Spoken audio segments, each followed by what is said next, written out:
ఇవాళ బహుశా ఇవాళ అనౌన్స్ అవుతుంది అది కూడా చేస్తే వాళ్ళు మొత్తం తిరిగి వెళ్ళాలి కిందకి వచ్చి శ్రీలంక తిరిగి మొత్తం తిరిగి ఆస్ట్రేలియాకి లేకుంటే సింగపూర్కి వెళ్ళాలి. ఆ నారో కట్ నుంచి వెళ్ళలేడు వాడు, శ్రీలంక దాకా దిగి వెళ్ళాలి. ఢాకా కానివ్వండి, మీరు మయన్మార్ కానివ్వండి, థాయిలాండ్ కానివ్వండి, మీరు ఇండోనేషియా, ఫిలిప్పీన్స్, ఆస్ట్రేలియా, సింగపూర్కి వెళ్ళాలంటే మొత్తం తిరిగి వెళ్ళాలి పాకిస్తాన్. అప్పుడు వాళ్ళకి అర్థమవుతుంది. So bay of Bengal touch చేస్తాడు, ఇటు అరేబియన్ సీ టచ్ చేస్తాడు, మొత్తం తిరిగి వెళ్ళాల్సి, మొత్తం తిరిగి యూటర్న్ కొట్టాలి. ఇట్లా సపోజ్ ఒక 4 hours జర్నీ ఉండేది అనుకుంటే మినిమం 7 hours అవుతుంది, 7-8 hours కూడా కావచ్చు. ఎందుకంటే వెదర్ కండిషన్స్ ఇవన్నీ కూడా విండ్ మీద ఉంటుంది. How is the wind and దానికి సర్టన్ పారామీటర్స్ ఉంటాయి, వాటిని మళ్ళీ సూట్ అవ్వాలి. ఇదంతా ఇది చెస్ గేమ్ ఆడుతున్నట్లు అనమాట. లేకుంటే మనం పెద్దగా నష్టపోయేది లేదు, వాళ్ళ మించి ఎగరకపోతే మనం పెద్దగా నష్టపోయేది గేమ్ కదా ఎక్కువ. ఇది మన రమ్మీ ఆడుతున్నట్లు ఉంటుంది అనమాట. లేదా అంటే మనకున్న ఆప్షన్స్ ఏంటి సార్? ఒకవేళ పాకిస్తాన్ టచ్ చేసి వెళ్ళే ఇంటర్నేషనల్ రూట్స్ ఏమున్నాయి మనకి? ఏం లేదు సార్, ఏం లేవు కదా. మనం ఎలాగూ ఉంది దుబాయ్ అట్లనే వెళ్తుండే మనం, కానీ కొంచెం డైవర్షన్ తీసుకోవాలి. అది ఓన్లీ నార్త్ ఇండియా నుంచి వెళ్ళే ఫ్లైట్స్. ఓకే, సౌత్ ఇండియా నుంచి ఫ్లైట్ డైరెక్ట్ వెళ్ళిపోతుంది, ఒకటే లైన్ కదా, స్ట్రైట్ లైన్. అది వాళ్ళు గల్ఫ్ నుంచి అట్లా మనం టచ్ చేయట్లేదు పాకిస్తాన్ అసలు. సో ఇట్స్ ఓకే, వాళ్ళు కష్టపడతారు ఇంకా ఎక్కువ. మన నీళ్ళ సంగతి చెప్పినట్లయితే even blocking of air space వాళ్ళకే పోతుంది అంత. అక్కడేమో ఆట లేదు, తినడానికి ఆట లేదు. మన దగ్గర గోడార్ పోర్ట్, అక్కడ మన ఇరాన్ దగ్గర పోర్ట్ ఉంది మనకి. ఆఫ్ఘనిస్తాన్ అప్రోచ్ చేయాలంటే అక్కడ నుంచి మనం వెళ్ళిపోవచ్చు ఆఫ్ఘనిస్తాన్ అట్లా. So we can take our circle. ఇంకో 2 విషయాలు ఉన్నాయి సార్ ఇక్కడ. ఇప్పుడు చైనా వైటల్ ఇన్స్టలేషన్స్ పాకిస్తాన్లో ఉన్నాయి కదా.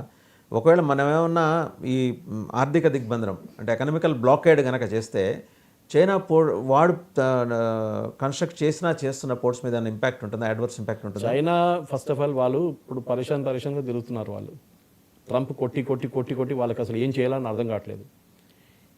పాకిస్తాన్ గిట్ట చైనా దగ్గర ఏమైనా హెల్ప్ తీసుకుంటే ఇవాళ ఏదో ఎయిర్క్రాఫ్ట్ వస్తుంది, శాటిలైట్ సిస్టమ్ వస్తుంది అని చెప్తున్నారు. కానీ ఏమైనా తీసుకున్న పాకిస్తాన్ చైనా దగ్గర నుంచి యునైటెడ్ స్టేట్స్ ఇమ్మీడియట్గా పాకిస్తాన్ మీద మొత్తం క్లాంప్ చేస్తుంది. ఆల్రెడీ వాళ్ళకి ఏమి ఇవ్వట్లేదు. ఇప్పుడు ఆఫ్ఘనిస్తాన్ నుంచి బయటకు వచ్చిన తర్వాత 10 పైసలు పాకిస్తాన్ పోస్ట్ బైడెనా మీరు అనేది, లేకపోతే ట్రంప్ వచ్చిన తర్వాత so nothing will be going to Pakistan.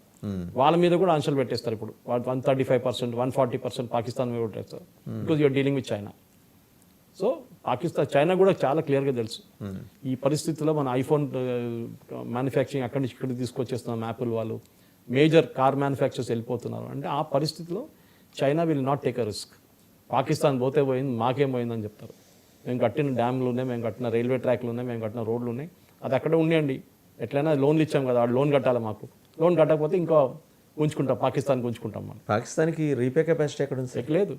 Saudi Arabia డబ్బులు ఇవ్వట్లేదు వాళ్ళకి. ఇప్పుడు ఖతార్, సౌదీ అరేబియా అంతా వాళ్ళకి ముందు డబ్బులు ఇస్తుండే ఇస్లామిక్ బాండ్స్లో. ఇప్పుడు అది కూడా లేదు. ఇలా మూడు వైపుల నుంచి. రెండోది సార్, నిన్న చూసాం తెలంగాణ డీజీపీ ఒక వార్నింగ్ ఇచ్చారు. పాకిస్తాన్ నేషనల్స్ ఎవరైనా ఉన్నా ఇమ్మీడియట్గా వెళ్ళిపోండి. ఆ మెడికల్ టూరిజం కింద ఎవరైనా వచ్చింటే వాళ్ళకి ఒక 2-3 రోజులు ఎక్స్టెండ్ చేస్తారు, 29-30. దీంట్లో చాలా ఇంపార్టెంట్. వాళ్ళ పొద్దున ఇంకొక నోట్ వచ్చింది గవర్నమెంట్ ఆఫ్ ఇండియా నుంచి. హిందువులు, పాకిస్తాన్ నుంచి వచ్చిన హిందువులు లాంగ్ టర్మ్ వీసాస్ మీద వస్తారు. ఇక్కడ వాళ్ళు వచ్చి వారంలో వెళ్ళిపోరు. వాళ్ళు యూజువల్లీ ఇక్కడ అసైలం ట్రై చేయడానికి వస్తారు. మన సిఏల సిటిజన్షిప్ అమెండ్మెంట్ యాక్ట్ కింద. వాళ్ళకి ఇది బాధ కాదు, వాళ్ళు ఇక్కడే ఉండొచ్చు. Long term visa Hindu long term visa holders. Hindus అంటే అది automatically Sikhs and Christians and Jains కానీ వాళ్ళు చాలా తక్కువ ఉంటారు కదా, చాలా తక్కువ. సో హిందువులు ఇక్కడ వచ్చిన వాళ్ళు వాళ్ళు ఏం టెన్షన్ లేదు, వాళ్ళు ఇక్కడే ఉండొచ్చు. సో దే కెన్ ఆ long term visa will be processed. ఎంతమంది ఉండి ఉండొచ్చు సార్? అంటే నేను అనేది అక్రాస్ ద కంట్రీ తీసుకుంటే పాకిస్తానీ నేషనల్స్ అందాజ్ నా అంచనా ప్రకారం ఆన్ వీసా 5,000 నుంచి 10,000 మంది ఉంటారు. ఆన్ లీగల్ వీసా నేను మాట్లాడు. దాంట్లో మెడికల్ వీసాసే 1,000 ఉంటుంది, ఈజీగా ఉంటాయి. ఎక్కువ మంది మెడికల్ వీసా వాళ్ళందరూ హైదరాబాద్ వస్తున్నారు. ఇక్కడ వైద్యం కొంచెం అఫోర్డబుల్ కాబట్టి వస్తున్నారు. వాళ్ళకి కొంత రిలాక్సేషన్ ఇచ్చారు. బట్ ఏంటంటే ఎయిలింగ్ పేషెంట్స్ ఉంటారు కదా సార్, వాళ్ళకి ఏమైనా ఎగ్జామ్షన్ ఇస్తారా? చెప్పలేము, అది కేస్ టు కేస్ బేసిస్ ఉంటుంది అది. And again they have to appeal to the అది. సో పాకిస్తాన్ కూడా అర్థం చేసుకోవాలి. అంటే మా దగ్గర ఇంత సౌకర్యం లేదు, ఒక హార్ట్ ఆపరేషన్ చేయడానికి మా ఫెసిలిటీ లేదని చెప్పి అక్కడికి వెళ్తున్నారు. ఓపెన్ హార్ట్ చేయడానికి, అది మిగతా ప్రొసీజర్కి, లివర్ ట్రాన్స్ప్లాంట్ దానికి ఇండియాకి వెళ్తున్నారు. సో అంత దారుణమైన పరిస్థితి పాకిస్తాన్లో ఉందన్నమాట. సో దానికి వాళ్ళు కూడా అర్థం చేసుకోవాలి, that what we're able to do to their citizens అని వాళ్ళు అర్థం చేసుకోవాలి. పాకిస్తాన్కి వెళ్ళిన వాళ్ళు మన దగ్గర నుంచి గిల్లికి వెళ్ళి ఉంటారు. ఇల్లీగల్ ఎంతమంది ఉండొచ్చు సార్? ఇల్లీగల్ చాలా ఉంటారు. ఇల్లీగల్ బంగ్లాదేశ్ వాళ్ళు ఎక్కువ, పాకిస్తాన్ కాదు. బంగ్లాదేశ్ వాళ్ళు ఎక్కువ, చాలా ఎక్కువ మన దగ్గర. బంగ్లాదేశ్ నుంచి వచ్చిన నా అంచనా ప్రకారం ఈవెన్ కేరళలో 1,00,000 మంది ఉంటారు బంగ్లాదేశ్ వాళ్ళు. ఎక్కువ సౌత్ స్టేట్స్లోనే ఎక్కువ వాళ్ళకి అన్ని ఆధార్ కార్డులు అన్నీ వచ్చేసినాయి అక్కడ గవర్నమెంట్ అన్ని ఫెసిలిటేట్ చేస్తుంది కేరళ గవర్నమెంట్. కేరళ, వెస్ట్ బెంగాల్ కూడా చేస్తుంది కదా. అంతే వాళ్ళు చేశారు కదా, చూసాం ముర్షిదాబాద్ మాల్డా ఏరియా మొత్తం వాళ్ళు కన్వర్ట్ పాస్పోర్ట్ దాకా వచ్చేసినాయి వాళ్ళకి అంతా. ఎందుకంటే ఇప్పుడు ఏమన్నా కొంచెం దాన్ని పాస్పోర్ట్ దాకా వచ్చింది కదా, దాన్ని ఏమైనా కట్టేలు చేసే అవకాశం ఉందా? ఆల్రెడీ స్టార్ట్ అయింది రేట్. మొన్న ఒక పోలీస్ ఇన్స్పెక్టర్ పట్టుకొని 51 పాస్పోర్ట్లు అప్లికేషన్ అప్రూవ్ చేశారంట. ఇప్పుడు ఆయన రిటైర్ అయిపోయింది కానీ అరెస్ట్ చేశారు మొన్న. 51 ఇది బంగ్లాదేశ్ వాళ్ళకి పాస్పోర్ట్ ఇష్యూ ఇస్తారు డబ్బులు తీసుకొని, అంటే వాళ్ళ పోలీస్ వెరిఫికేషన్ రిపోర్ట్. అవును. సో అట్లా జరగవచ్చు, చాలా ఉంటుంది.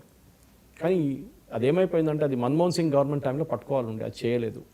మోదీ గవర్నమెంట్ కూడా ఫస్ట్ 5 yearsలో ఏం సీరియస్గా తీసుకోలేదు. ఇప్పుడు ప్రాబ్లం అర్థమవుతుంది ఇప్పుడు ఈ ముర్షిదాబాద్ రైట్స్ తర్వాత.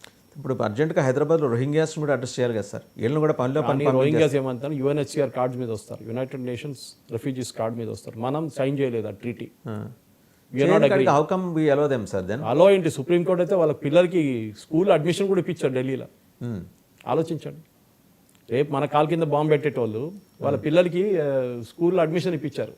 మన పిల్లలకి అడ్మిషన్ మాట్లాడలేదు సుప్రీంకోర్టు, వాళ్ళ పిల్లలకి కావాలంట రోహింగ్యా వాళ్ళది. ఎప్పుడు సార్ ఇది 3 weeks ముందు జరిగింది. 3 weeks ముందు రోహింగ్యాల పిల్లలకి సుప్రీంకోర్టు అడ్మిషన్ ఇప్పిస్తుంది స్కూళ్ళల్లో ఢిల్లీలో మెయిన్లీ. ఢిల్లీ. ఆలోచించండి. సో వర్ధన్ గారు ఓవరాల్ పిక్చర్ చూస్తే మీకు మోదీ గారిని ఆయన పని చేయనియండి. Don't put pressure on him. బాంబే వేయండి అని చెప్పి ఆయనకు తెలుసు ఏం చేయాలి. Is mature politician. అన్ని ఆర్మీ వాళ్ళతో ఎయిర్ ఫోర్స్ వాళ్ళతో కూర్చొని ఏం చేయాలి, చేసినప్పుడు చేయాలంతే. ఏదో వెళ్ళి అక్కడిక్కడ బాంబులు వేయడం కాదు. We have to hit the head of the snake అంటారు ఇంగ్లీష్లో, అది ISI. ఇప్పుడు హఫీజ్ సాయిద్ చంపేస్తే ఇంకో హఫీజ్ సాయిద్ తయారవుతాడు, వాడిని చంపేస్తే ఇంకోటి వస్తాడు. మనం గాజాలో చూస్తున్నాం కదా, ఎంత లీడర్షిప్ పోయినా కానీ హమాజ్ మళ్ళీ వస్తున్నారు, పైకి కొత్త లీడర్లు వస్తున్నారు. You hit the head of the snake ISI. వాళ్ళని కొట్టాలి.